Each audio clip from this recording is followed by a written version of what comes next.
Gift Biz Unwrapped, episode 361. I feel weird making money doing what I love, but isn't that the point? Attention gifters, bakers, crafters, and makers. Pursuing your dream can be fun. Whether you have an established business or are looking to start one now, you are in the right place. This is Gift Biz Unwrapped, helping you turn your skill into a flourishing business.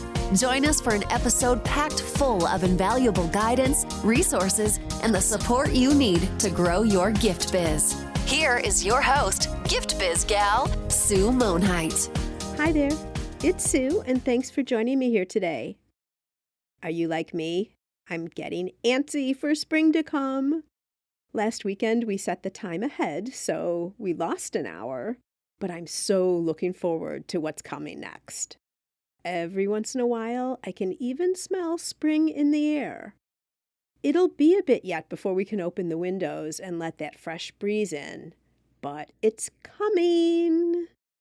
What's also coming is tax season, and if you haven't already, you have no choice but to turn your attention to numbers, your financials to be exact. I know, bringing this up prompts a little anxiety in me too. You may have experienced, or for sure you've heard stories about the nightmares of taxes. Some ignore the numbers all year and now have to gather, recreate, record, and report all of their financial activities. And if this is you and you owe taxes that you're unprepared for, well, that can send you scrambling. Our conversation today touches briefly on taxes. So if you're thinking you'll continue to avoid this topic a little while longer, stay tuned. What we really dive into is the 5 reasons we tend to avoid numbers. You may find some insight here for yourself as we go along. And of course, then we talk about what to do about all this too. The other big thing we cover is something usually left out of financial conversations: how your business numbers transfer over to affect your personal life. Obviously, there's income you make from your business for living expenses, but it's more than that. Taking control and planning out your complete financial strategy, no matter how large or small the numbers are that you're working with, can enrich your life more than you can even imagine.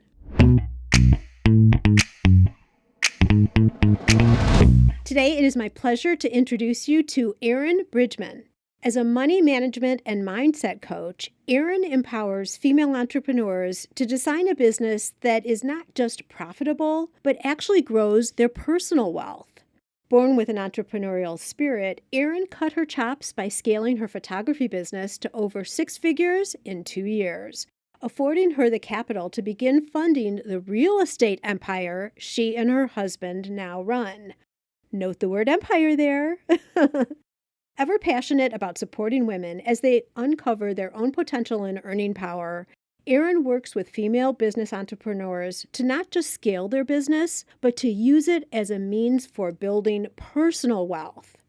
While she's not working with her clients or finding her next investment property, Erinn can likely be found vacationing around the world and spending quality time with family, friends, her husband, and her daughter, Ava.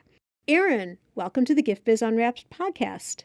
Yay, I'm so excited to be here. Thank you, Sue. You are like the perfect mix of business information that can kind of get us all a little bit anxious and product experience. So that's going to be really fun to talk about. Yeah, I love the blend of being a nerd and being a business and being a creative and having that spirit too. It's going to be fun to talk about, but before we're going to do that, I have to do something that's been a tradition here on the show, and that is to have you describe yourself in a creative way through a motivational candle. So if you were to envision a candle that really speaks and resonates everything Erinn, what would the candle look like? I love this question. I've been thinking about this. So, okay, my candle is a part of a candelabra, which I think is important to note because Ooh. I always surround myself with people. And whatever, if it's my social circle, if it's in the business world, if it's my clients that I'm impacting, I'm never burning alone. I'm always burning with others. And that's really important to me. And also a swirled color, like the wax is all swirly and there's glitter in it. So I like to be creative and have a ton of fun. And the scent that goes off from the candle is just this really like earthy kind of chill because I'm really working on tapping into my intuition and embracing flow. And so that's what I got for you. You got a lot of levels going there, Erinn. Oh boy. I've got to tell you, I love the candelabra really threw me a little bit in the beginning, like, where in the world is she going with this? But working with others, right? So often I think that we feel like, especially if we're an expert in our area, that we should know everything, and we can't possibly know everything. Working with others, collaborating, and then also asking for support, I think is really important. Yes, I'm all about that. Yeah, and multicolored, yes, because that's where you get your finance and products together. All the fun. Got that. So definitely a lot to dig into here, but let's talk a little bit. I'm really, really interested to hear the product side of your past. So share a little bit about that with us. Yeah. So, as you shared in my intro, I was a photographer at the beginning. And as I started bridging into really impacting entrepreneurs and doing coaching, I created something called the Bridge Box, which was filled with products made by female entrepreneurs. And so I created a subscription box through that. And wow, that was just so fun to get to have a physical item that you knew was like shipping out into the world and people were going to receive on their doorstep. Happy Mail is one of my favorite things ever. And so that was a really fun thing to be able to create and put into people's hands. And two, I've worked with clients who are product based. And in the future, my dad and I are actually working on this is kind of like not out in the public yet, but we're working on launching a design line. So that'll be product based as well. Oh, very cool. So the product avenue just keeps coming back and interjecting itself in your life one way or another. Yeah. Goes out, comes back, goes out, comes back a Yeah. little bit. What year were you doing the subscription box? Ooh, that's such a good question. I think it was like 3 years ago. Oh, okay. So almost, well, I'm trying to think of fit that in because, subscription boxes are all the rage right now. Yes. So right in the beginning, or maybe after it's kind of taken off a little bit, was when you started dabbling and doing yours. Yeah, people were like all about the subscription box. You were subscribing for everything. I mean, I think people still are, I mean, we subscribe for our razors and for our groceries and for, the Yeah. FabFitFun box, the Cos box. But yeah, I think, and specifically my target of buyer loved the subscription box and being introduced to new businesses. The thing that's nice about that is people were already accustomed to the idea now of a subscription, where when you catch kind of the wave in the beginning, you're having to educate people on the value of it and then also the value of your products. But subscriptions, like, let's face it, I mean, people were doing subscriptions to health clubs and apps on their phone, all of that. So Yes. why not merge over to a product based? Yep. Makes all the sense in the world. And then now you also have a real estate overlay here, too. Yes. So back in the day when we had been scaling our photography business, my husband and I, we always say that we call our money soldiers and we always want our soldiers to be working for us. And so we had saved up at the time a lot of money for us. It was $18,000 from our photography business. And we said we could pay off one student loan with this, or we could buy an investment property that would pay off all of our student loans over a period of time. And that was back in 2014. And we jumped in and we have been evolving since then. And really, in the past year, we've scaled an entire company to build our real estate empire. Wonderful. And is that where you really got the experience and the knowledge and the expertise of your financial side? You know what? Not really. How I got that is more with all of the coaching work I've been doing with women over the past 5 years. So I've been a business coach for about 5 years, and I was really focusing on helping people with pricing strategy, helping them with sales strategy and marketing and mindset to really help them increase their business revenue, whether they were service based or product based. And as I kept doing that over the years, I saw a consistent pattern of a need for support with women, particularly around money, both mindset and management, particularly with creatives who tend to be pretty intimidated by numbers and data and spreadsheets. And yet they were lighting me up. I'm like creating all these spreadsheets and seeing how much it can help that woman. And so that has what is just evolved into really honing into this money mindset and management side of things. Sounds great. And one of the reasons why I was very, very interested in talking with you is I know you've worked with a lot of product based businesses. So you know the financial end of that and where we tend to get stuck. What have you seen with some of the people that you've worked with, the candle makers and the painters and jewelry makers, all of that? Where do you see they're getting stuck on the financial end? I see a couple common themes. One is really understanding the pricing of their products.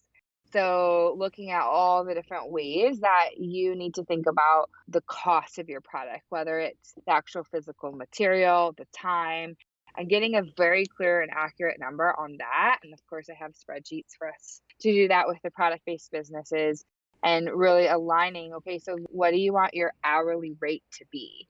Because your hourly rate isn't just in making the product, it's in all of the work you do to sell the product and go to the markets and all that kind of thing. And so, really helping people get an understanding of when you sell that candle, what is your profit for that, and about what is your hourly rate when you kind of put all of the numbers together.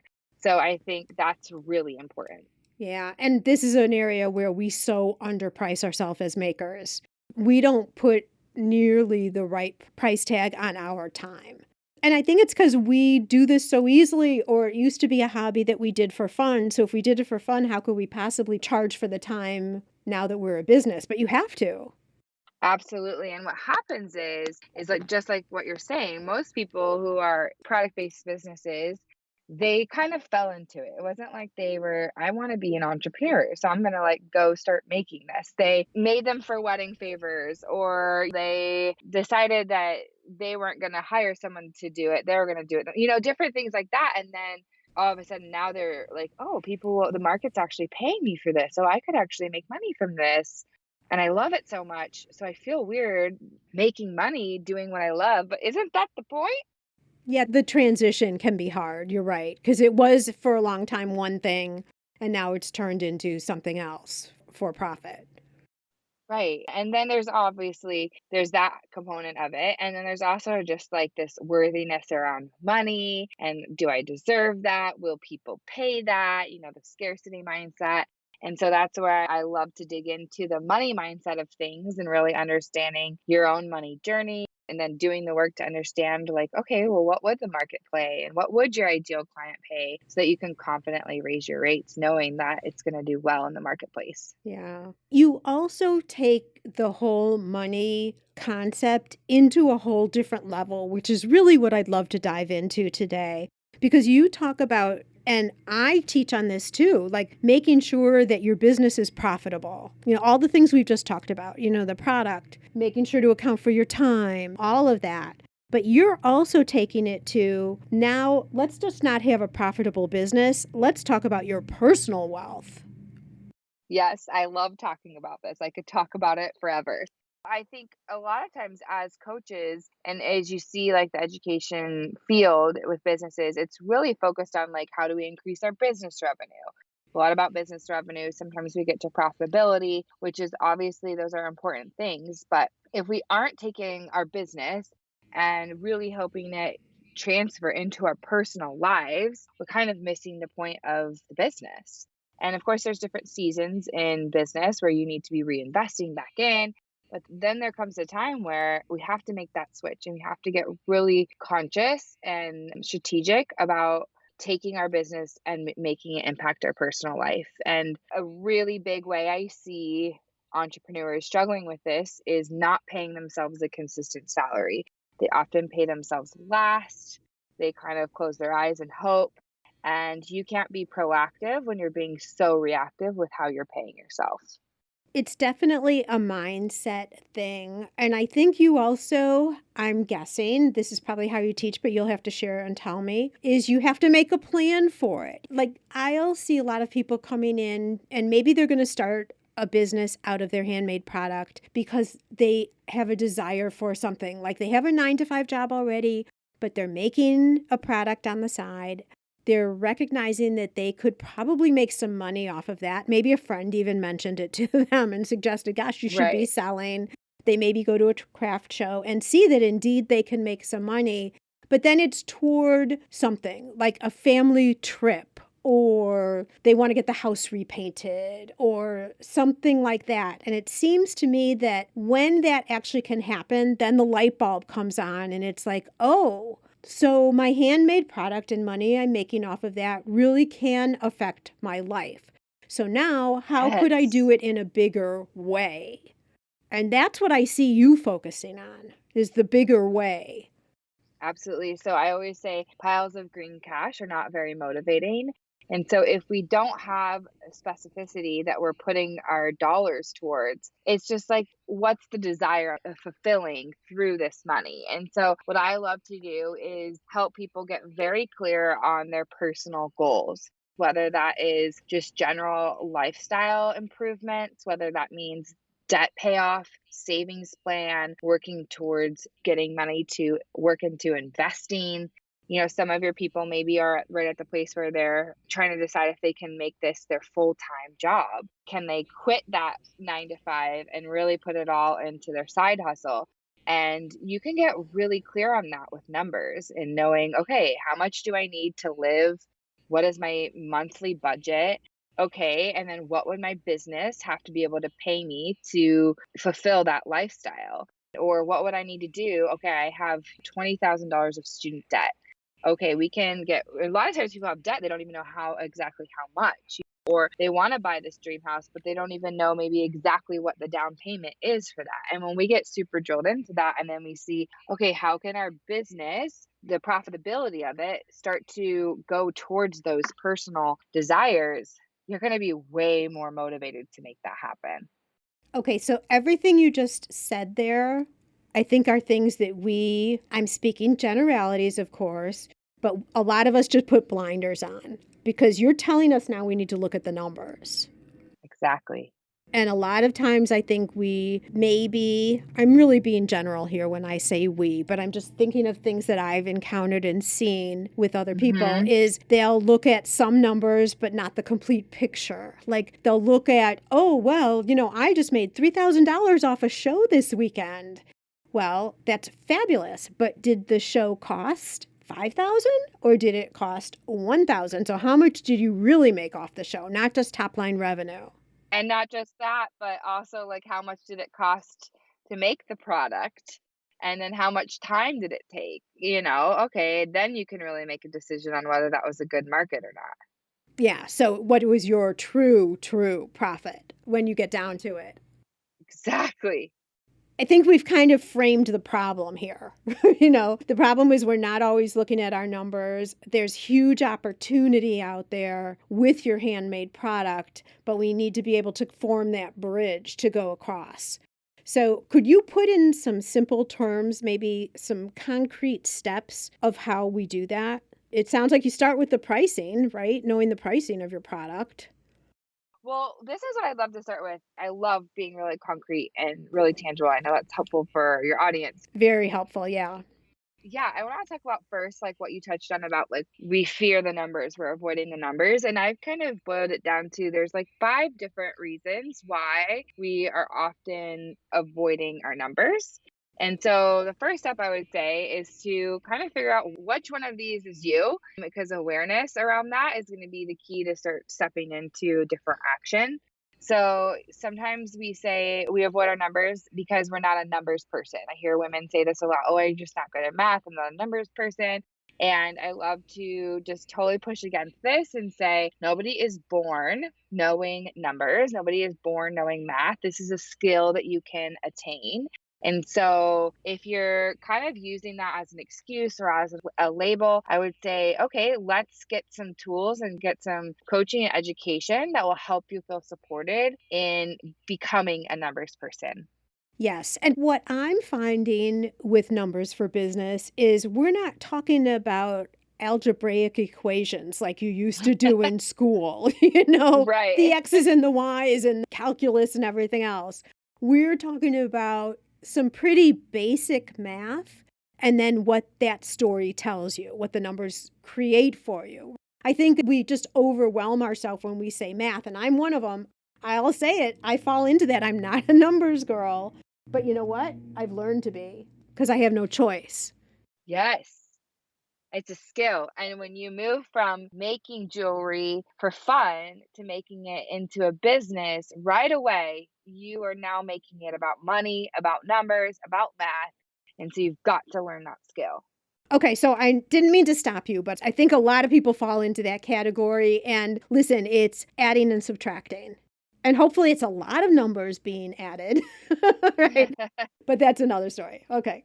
Okay, so reason number one, you're not a numbers person. Number two, you're afraid. So you're actually afraid of maybe what you will see.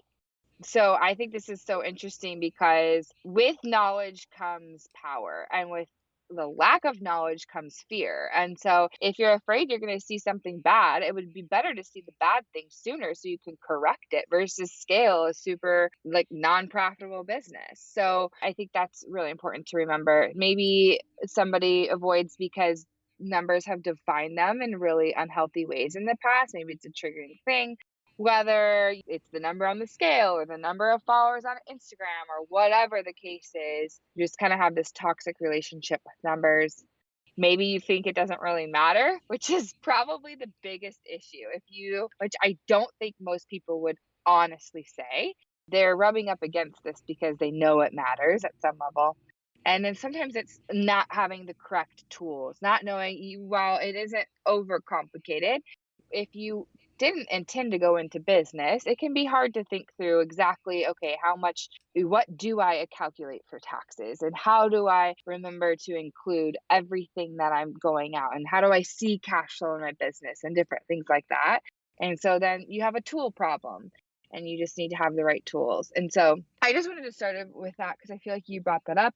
That's a really concrete sort of list to think through. Where do I fall into? And then what can I do about that then? Okay, perfect. So I've captured them, but I only have 4, not 5. So see where I fell off here. Okay.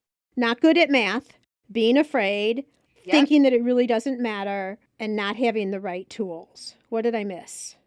You missed like numbers have defined you in like toxic ways before. Yeah, so a whole mindset thing. It might even be just subtle comments that were brought up in your childhood. Money doesn't grow on trees, or we can't afford that, or any of these like subliminal things that you may not even know that you're affected by that. Yes, and that is a huge part of it, right? Your listeners have been alive for 20, 30, 40 years, and we have these messages that we've been putting on repeat that is forming our subconscious. And so when I work with people, I love for us to dig into what is your money journey? What has been your story around money? What have you been taught by society, by your peers, by your parents? And what of it is good that we want to keep amplifying, and what of that is that we need to rewire?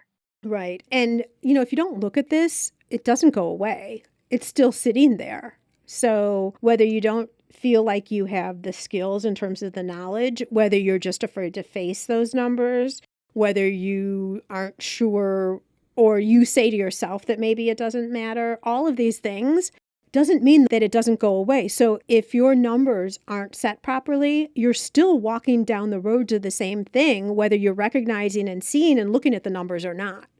Exactly. I love how you put that analogy. That's perfect. Okay, so we have to figure out how to look at our numbers. And I don't know if I want to go there totally, Erinn. You tell me, because I really, really want to dive into some tax conversation because I feel like it's appropriate this time of year. We're sitting here in March as people will be listening to this, and taxes are right Yes. around the corner. So I'd like to dive into that conversation, but do we need to start somewhere else first? I think it's all combined. So part of knowing your numbers is knowing your tax numbers. And a lot of times that is something that's neglected, especially early in business. And you take that $3,000 that you just made at the market, business revenue, and let's say 1,500 of it is actual profit. And you've got to remember that you owe 30% of that to the government. And so, really, I used to say when I was shooting weddings based on my tax percentage and whatever, it's like, oh, I shot 3 or 4 weddings for the government this year. Just like really understanding that is a significant expense for us as business owners. So really what we're saying is, let's say that 3,000, you take, Right. let's say half of that, even including your time and your cost of goods and all of that, you're at 50%. So let's say it's 1,500 then that you have.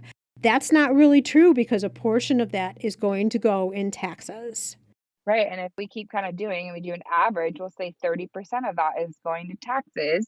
Then $450 is going to taxes. So you take that right off of your $1,500, and that is what you get to put in your pocket. So something that was $3,000 is now $1,050.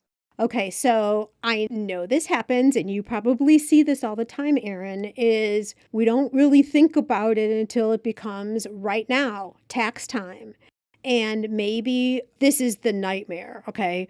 We've reinvested any money that we've made, not accounting for money that we're going to need to pay in taxes. And now all of a sudden we do our taxes and we see that we don't have the money to cover what we're going to owe. Yes. And that happened to me about 5 years ago. And I had an $18,000 tax bill that I had missed. Well, congratulations, because that means you had some good earnings. Yeah, there's like, right? It's like, woo, that's a good sign and not so good right now. And sometimes we predict our tax payment off of previous years and we're not accounting for the fact that we just doubled our revenue, which was our goal, and we didn't double our tax payment. And I'm on a mission with everybody that I work with that they will never be surprised by a tax bill in the future. And so, one thing I have people do is inside of my money matrix system, we estimate your tax percentage based upon your previous year. And then every month, based on the profitability of your company, it will show you exactly how much you need to set aside in for taxes. And I have a system where I recommend having 6 different bank accounts, some for personal, some for business. And one of those is your tax account. And so every month, based on the profitability of your company, you're putting that aside right away. And so you put that into your tax business account. So it's not even something that you can see as an operating money for you. It's set aside. And many times, as you're moving from being earlier on into business into maturing, your accountant or bookkeeper or whatnot is going to recommend that you start to pay quarterly taxes. And I'm going to recommend it too. Of course, like I say, I'm not a financial planner, I'm not an accountant, I'm not those things, but just seeing like habit and how this sets you up well, this helps you plan and not have this crazy huge bill that you haven't planned for. Yeah, and having the peace of mind that it's already covered. You have a system in place, you know that it's covered. Okay, back this up for a second for us first. And I think a good way to talk about this would be someone who's just starting, because everyone, when you're listening, you can figure out and interject where you are along the journey based on how big your business is or how long you've been in business, etc. But if someone is just starting out, what would you suggest as the right way to set up financially?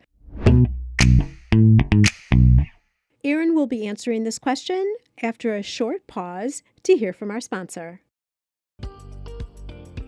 Hi, I'm Anita, Community Manager for the Ribbon Print Company's Customer Support Program. You'll also find me when I accompany Sue to exhibit at trade shows where we get to meet many of our existing customers in person and introduce new people to the world of ribbon printing.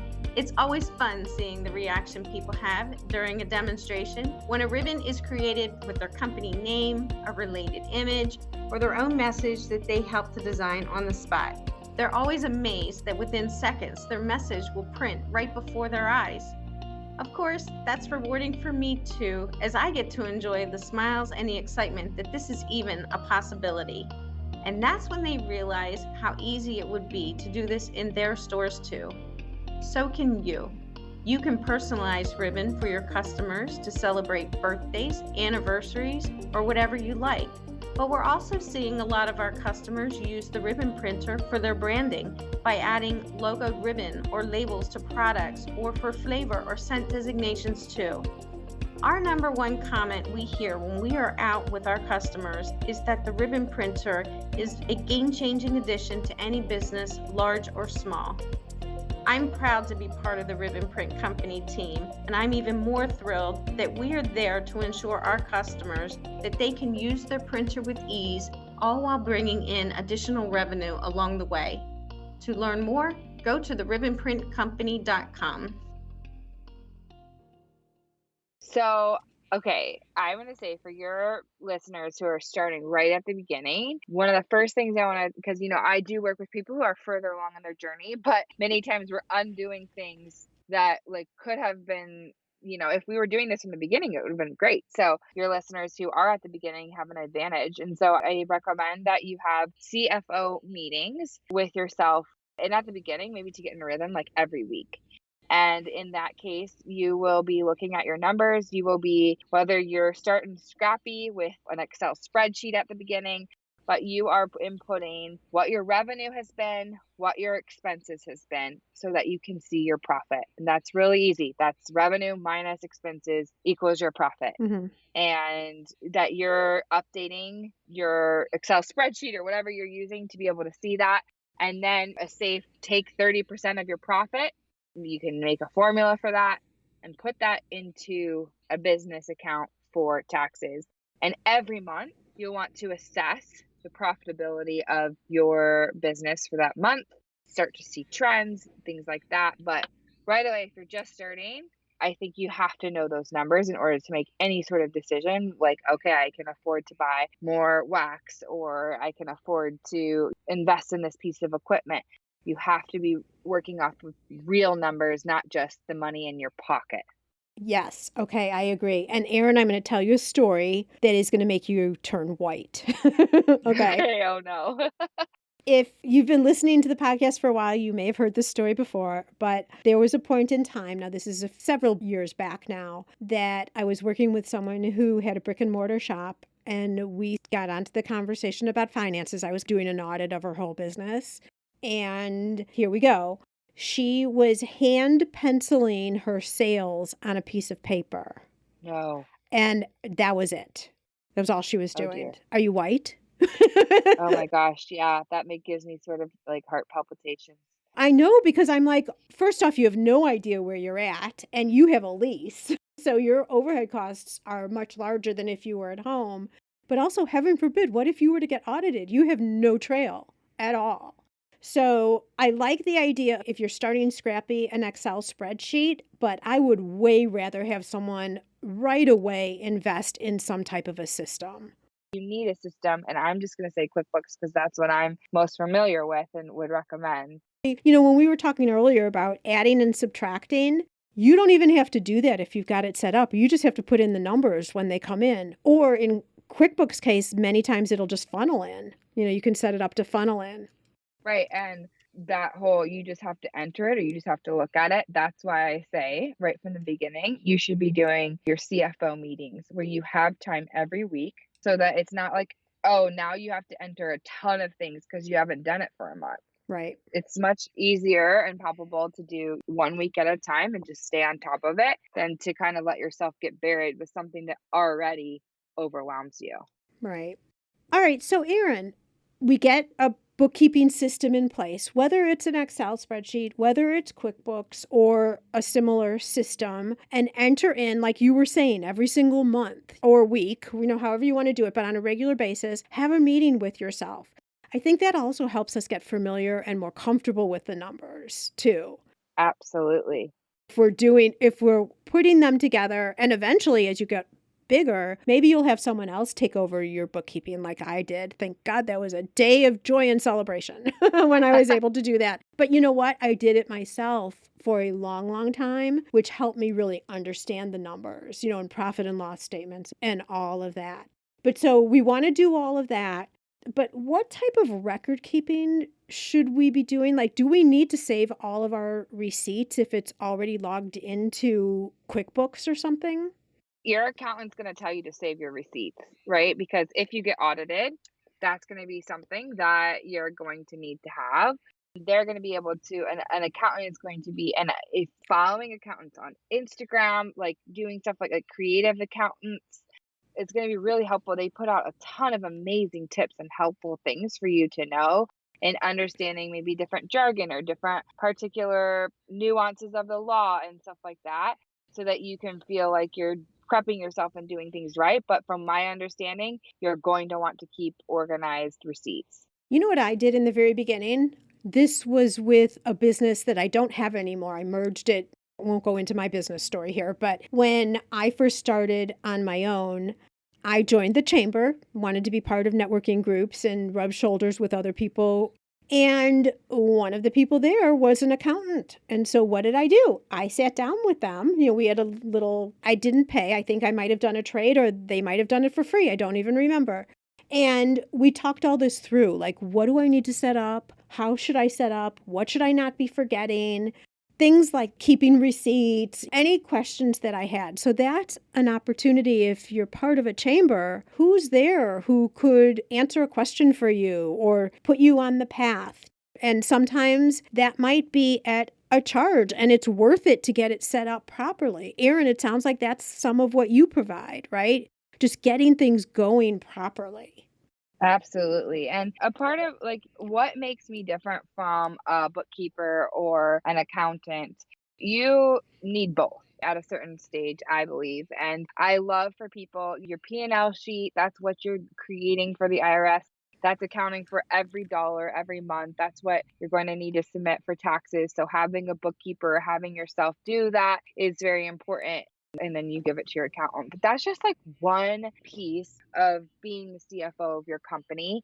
And so what I love to teach people and where I move people to is really helping them understand what is not just working, because P&L sheets and stuff like that's very retroactive. It's very like I've spent the money and now I'm allocating for it.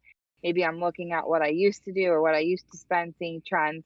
But what about really like thinking of the present to the future? And so I like to help people start to really see, okay, start to create projections for their business so that they're automatically going to then work to make more money, start to see, be able to make really clear decisions on, I do have the ability to outsource this now because I can see based on my numbers that I have room for that. And I'm going to be able to allocate that towards hiring someone or towards hiring a bookkeeper or investing that piece of equipment. And so those are things that no bookkeeper can do or accountant can do. This is stuff that you have to do. And so that's what I love to help people do, is to really like understand their numbers, create projections, analyze the numbers, figure out how do you make yourself pay a consistent salary and how do you up that salary. And that's the business side that I love. And then a piece of the conversation we haven't really like touched on so much is all the personal stuff. And I think that's something that is needed and that I love to talk about is you also need to be the CFO of your personal life, not just your business. And we spend a lot of time talking now about like your business numbers and all of those things, and that's important. But the whole point is to take your business numbers and bring them into your personal life. And so I have a system where I teach how do we understand your personal numbers, your personal goals, put real actual numbers to that, and then have the numbers from your business transfer over to your personal life. And so just want to say that because I think that's a really big piece of this that we want to develop beyond just the beginning and the basis of P&L sheets and things like that.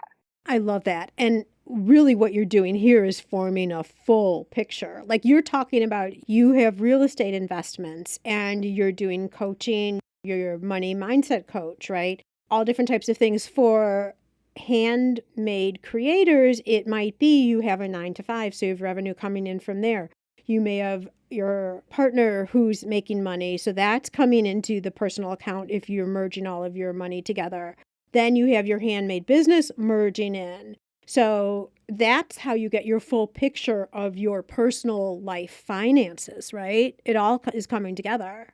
Yeah, and that's the income part. Hmm. And you can't know the income of your personal life unless you know your business numbers. So that's why we dial that all in. And if we start to do things like projections and strategic ways of allocating money to increase profitability, to increase revenue, then we can start to increase your income to yourself, increase your personal salary.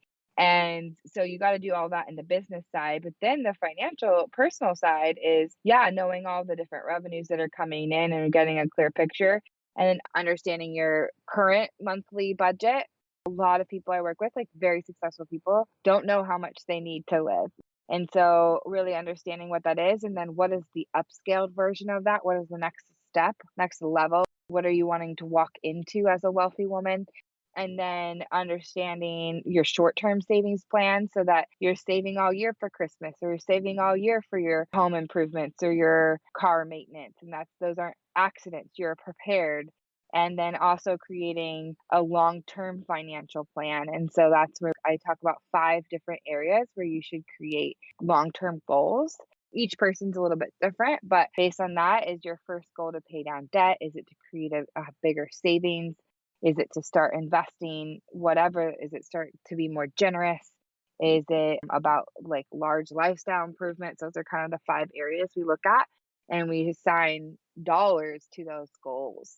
And so if your listeners are full-time entrepreneurs, they are not handed a 401k. They're not handed a retirement plan. And so while you for sure want to make the present work and make sure that you're living the life that you can and you're cash flowing that lifestyle, you also want to think about your future. Yeah, and the earlier you start thinking about your future, the better. When I was in corporate, I did any matching programs that I could because I didn't ever see that money, to the point we were talking about earlier. If you just put it aside in a separate account or wherever it's going to go, you don't feel like you ever had it to be taken away. You've earned it, but it's sitting somewhere else. And that has served me so well, even to this day. And it didn't have to be a lot taken out at that point. It didn't even hurt. I didn't feel like I was making any type of a sacrifice. And as I started seeing those numbers grow, and then the ability, when it became fully vested or whenever I had access to the money, to be able to reinvest, watching those numbers grow is so rewarding. And knowing that you have a plan for the future, I'm getting closer to retirement now. So if I were to start now versus having started then, I wouldn't have been as far along. Where starting then, it was pretty effortless to do. But having said that, and you heard me hesitate for a second, it's never too late to start. Right. So no matter where you are, if you're not doing it yet, get started. Right. Start now. It's better than starting later. Yeah. So I love the 5 areas, and I love the idea of talking about long-term goals. I heard you speaking about, a give back component there to a cause you care about or whatever. Of course, retirement, as we were just talking about, or debt payback, whatever your goals are. Yep. So I teach 5 just to be really clear so your audience can hear that. It's debt pay down, it's savings plans, and there's 2 levels of savings, whether it's like emergency savings, you need to have that, and then longer term savings. Generosity. So how do you, maybe you're wanting to use the power of money to give back in a certain way. And so your goal is to make more money is really around that. And I think that's a very important thing. And then investments, and then significant lifestyle improvements, whether that's upgrading your home or getting the boat or whatever. Those are the 5 kind of financial longer term goals I like people to look at. And obviously, depending on where you're at in your money journey, certain things are going to be more important than others. Sure, absolutely. And so how do you work with clients? Is it group coaching with the concepts? Is it one-on-one? Share with us a little bit about that. Yeah, so I run something called the Wealthy Woman Intensive. It's an 8-week group coaching experience where we go through both mindset and really I have a whole money mindset sort of journey people go on through journaling and different activities and group coaching teaching that I do. And then it also goes through my money matrix system, which is a system that covers both being the CFO of your business and your personal life. And so there's lots of good spreadsheets and nerdy things that are designed for creatives. So they're very approachable. And so in the 8 weeks, we get you dialed up both in your mindset and in your management, and you get to use those tools then for years to come. And so within that program, there's the ability to work with me a bit more one-on-one or to do more of the just the group route. And then after that, people choose to kind of work with me sometimes in a more one-on-one high touch capacity. Okay, wonderful. And what would you say with people who come to you in the beginning?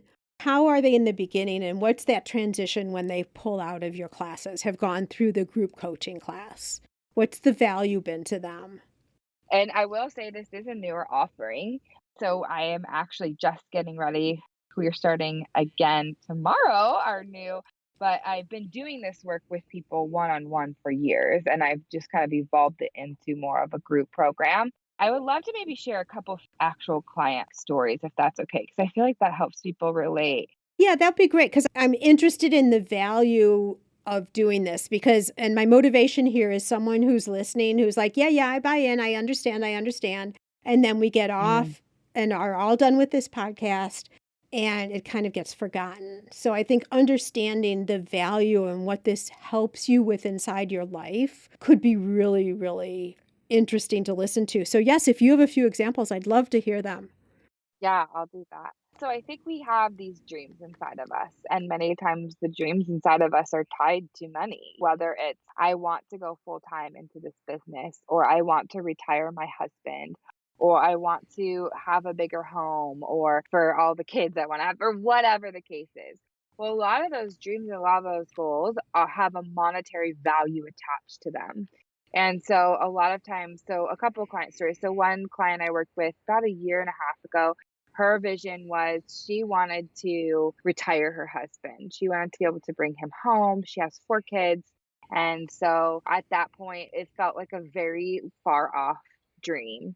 And within about a year of working together, we were able to make that dream a reality. And that was through this type of work, through her belief in what she could bring in her company. She was stretching herself at a number of like 6,000, and she's tripled that number since the time we've worked together. We've worked together a couple years now. But not only that, though, she understood her numbers and her cash flow and her personal numbers and her business numbers and what her husband was bringing in and what she would need to do in her company to bring in that. And she was able to like not only increase her business revenue, but know all of the facts to retire her husband. I just jumped for joy for that. That's amazing. Yeah, You hear stories like this, and the truth is, this doesn't just happen overnight. It only happens with a plan.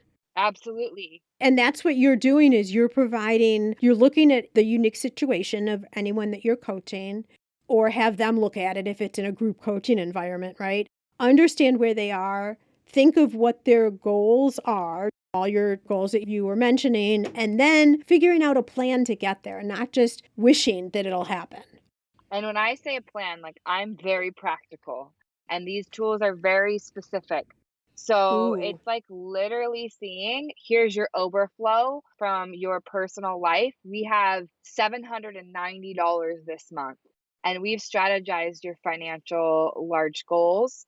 And we know where to put the $790. And we're literally putting it onto the next tab of the spreadsheet, and it's calculating it, showing you how much you've progressed towards that goal. And just to get really specific, and it's understanding your business enough to see, okay, we can actually see cash flow based upon your actual booked and your projections. And so we know it's going to be safe in 2 months for you to move your salary from $4,000 to $5,000. And so let's put that extra 1,000 into our personal side of our matrix. Oh, now we have the next month, we have $1,580 left over. Okay, we're going to put that towards this particular financial goal. And so it's very drilled in and very practical. It's not this, it becomes, right? We take it from this hopeful, ideal thing to a real goal with a real number, with a real plan to get there. Which is so exciting because you already see how the future is achievable. You see the numbers on the paper. Yes, and what the one gal, this is another really fun story from the last program. They had been, her and her husband and her son, her little boy, had been looking for their next house for like a year. And the market's crazy here in Indianapolis. And so for a whole year, they're like getting really discouraged. And I mean, obviously, we talked just a little bit because I'm in real estate, so I can empathize. And she said at the end of where as we were wrapping up the program, she's like, I just have to say this. I have to say that because of the work we did in this program, I am able to know that I can build my dream home, that we can afford it. And she's working with a builder currently, and they're building their dream home. She's like, if I didn't do this work, I would have never known we could have done this. I would have never stepped into this.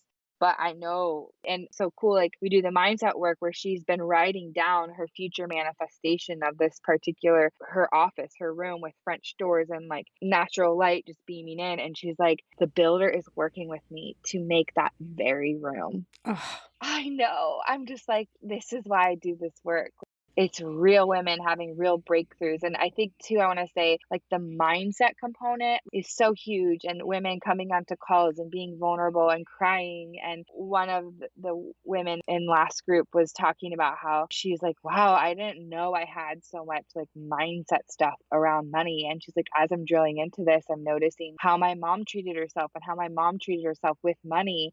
And I'm running up against the same sort of thing where I'm having this worthiness complex where I'm like, well, I'm not worthy. She really wanted to buy a Peloton and she knew she could afford it.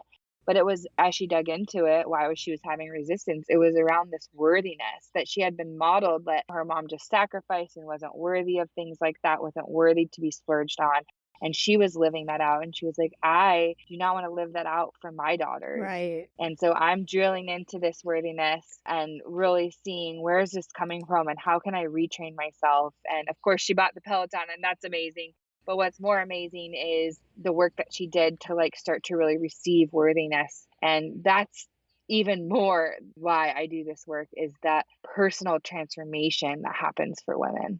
Beautiful. Yes, I love that. I'm just going to go back because I just want to reference what you were saying also with this last example is that so often, like, let's go with the home improvements, right? You feel like you spend the money and it's like, gosh, I hope I can afford this because you haven't looked at your numbers. And so you're throwing money and saying, I'm just going to figure it out one way or another. And so you're so stressed thinking about whether you can afford it that you don't even really enjoy what's happening along the way Yes. and aren't excited and appreciative and looking forward to it. You are initially, but then you're like, crap, is this going to bankrupt me? Like, I don't even know. Or how much do I even have available that I can spend? And all of that gets wiped away, it sounds like, with the type of things that you're teaching, and the way it goes from Right. business to personal to fulfilling the goals in personal and moving forward. So much value there, Erinn. I love it. Oh, thank you. Yeah, you get to be in the driver's seat, right? Yeah. This is you starting to really say, like, yeah, you're gonna build a house in your dream house. You're gonna step into that with confidence and with knowing, hey, I can afford it. I'm a boss. I've got this, versus like, geez, closing your eyes and just hoping and praying. That's very different vibe and energy and And setting a different example for the future for your children as well. huge. Yes. I always say this, and I think this is like wealthy women will change the world. And that's why I do this work. And I believe that statistically, we know that women are more altruistic when it comes to money. But I also say that because wealthy women, the work that we have to do internally in order to come at numbers differently and money differently creates a changed woman. And also, I like to blow it out to even a bigger picture of like, this is a societal movement. This is a change. It wasn't 100 years ago, less than 100 years ago, a woman could open a bank account by herself.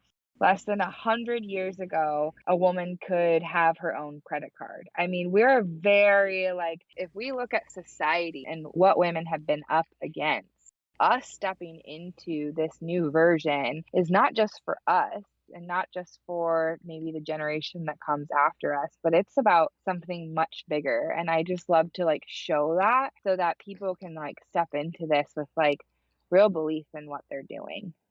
We were talking a little bit about some of the things you have coming up. Do you want to share that with us? Sure, I would love to.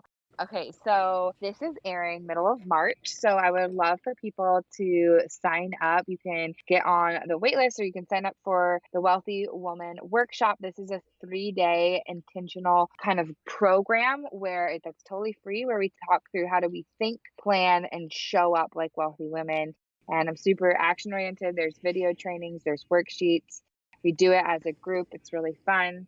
So I'd highly recommend your audience join that. And then also there's a free Wealthy Woman checklist that helps you get really just kind of all the things that we talked about, all the floating things about bank accounts and knowing this and that in your personal business. It's all very organized for you there. So I'd highly recommend that your audience grab that. A good first step into getting to all the things we talked about. Even if you've been very focused on your business finances before, but making that leap and merging it, how your business finances affect your personal, and then adding in that layer of goals. Where else online would you send people to go and see more about you? Yeah, so I'm most active on Instagram. So you can find me and follow me there. It's Erinn_Bridgman. My name is spelled different because my parents had to do that to me, I guess. So it's at Erinn, ERINN_Bridgman, BRIDGMAN. Perfect. And of course, that will be in the show notes. So if you're out driving, walking around, aren't able to make note of that, you can always access the show notes for that as well. Erinn, this has been absolutely fabulous. Thank you so much for coming on the show today, sharing with us all of your knowledge, expertise, and some concepts we really haven't talked about before that can enhance our life overall. It was an honor. Thank you so much. Interesting discussion, yes? Even though it's important to separate your business numbers from your personal finances for documentation purposes, let's face it, we're in business ultimately to add to our personal accounts. When those dollars cross over, their potential to add to the quality of your life and your future is something certainly not worth being left to chance. Next Saturday, we're talking with an expat mom who has turned her creative skills into over 10,000 Etsy sales. Bet you'll want to tune in for that. And finally, thank you so much for spending time with me today. If you'd like to show support for the podcast, let me know how it's helped you, something new you've learned, or a topic you'd like to learn more about. Just add it as a review. I read everyone personally and absolutely use suggestions as guidance for new guests and topics. There are other ways to show support for the podcast, too. Visit our merch shop for a wide variety of gift biz paraphernalia like mugs, t-shirts, water bottles, and more, featuring logos and quotes to inspire you throughout your day or to use as gifts. Take a look at all the options over at giftbizunwrapped.com/shop. All proceeds help offset the costs of producing this podcast. And now be safe and well, and I'll see you again next time for the Gift Biz Unwrapped podcast. I want to make sure you're familiar with my free Facebook group called Gift Biz Breeze. It's a place where we all gather and are a community to support each other. Got a really fun post in there that's my favorite of the week, I have to say, where I invite all of you to share what you're doing, to show pictures of your product, to show what you're working on for the week, to get reaction from other people, and just for fun because we all get to see the wonderful products that everybody in the community is making. My favorite post every single week, without doubt. Wait, what? Aren't you part of the group already? If not, make sure to jump over to Facebook and search for the group Gift Biz Breeze. Don't delay. Come join us in Gift Biz Breeze today.